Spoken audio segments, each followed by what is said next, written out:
It is not dangerous to vote.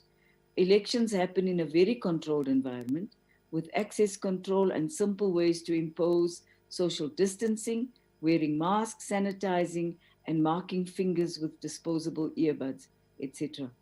From the IEC perspective of administering a safe election where voters can express their preference freely, we believe it is possible even under alert level 3.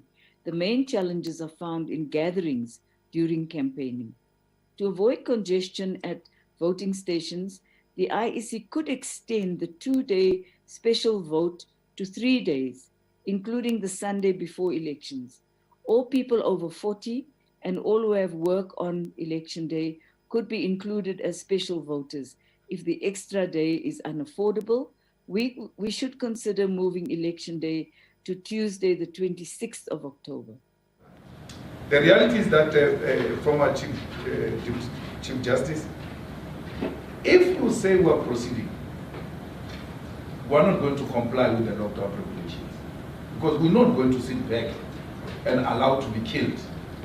We're going to have to go and fight for our survival because political power is our life. We need to be in power to remain relevant, to serve our people. So anything that says proceed, you are now asking us to defy the lockdown because we're going to have to choose between proceeding under certain conditions which will not be favorable because the space must be open and be a level field, fair, free for everyone. We ask that the election be postponed to April because if by end of October there will be some sense of clarity in terms of vaccination, in terms of the behavioral patterns of the pandemic, and even then, if the situation is not what we envisaged, we can still postpone until we are all guaranteed that it is safe. The interesting further unique aspect of the sample that is provided by these by-elections is of course that they were held in very clearly demarcated geographical areas, wards. Therefore, Justice, we submit that any scientists that had an interest in analyzing the impact on the likely trajectory caused by by-elections in the best possible local context could have and should have looked into whether we had higher rates of infection in these wards after these by-elections.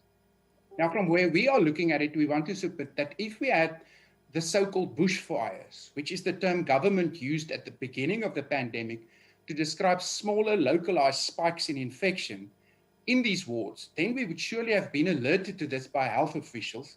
And of course, it would have been a relevant local context to any argument that elections and voting in terms of the IEC protocol exposes South Africans in an undue manner to higher risk of infection.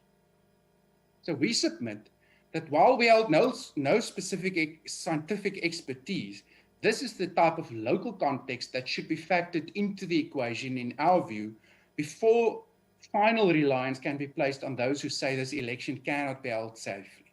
Voters will have to be convinced to risk the threat of infection to go and vote.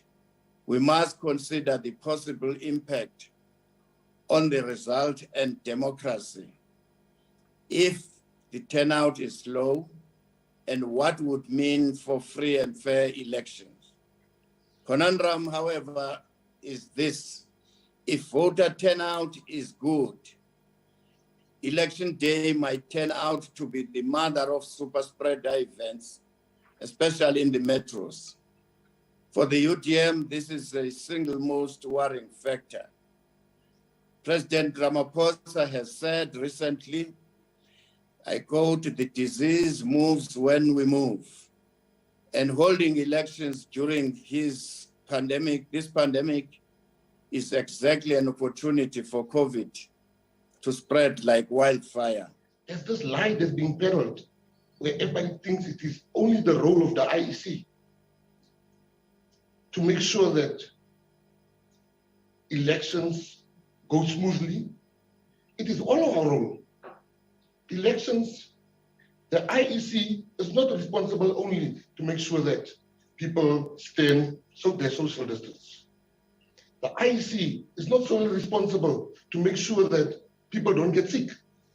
If we give people voter education, what is more important is also to give them health and safety education. And that's what we did in El Rado Park, where we won by a 2/3 majority a month ago. We gave people education. We made very sure that people come with their own pens, and we even provided pens for the ones that didn't have pens. We made sure that we had extra masks. We made sure that people keep the social distance. The IEC did what they did, but we did what we did.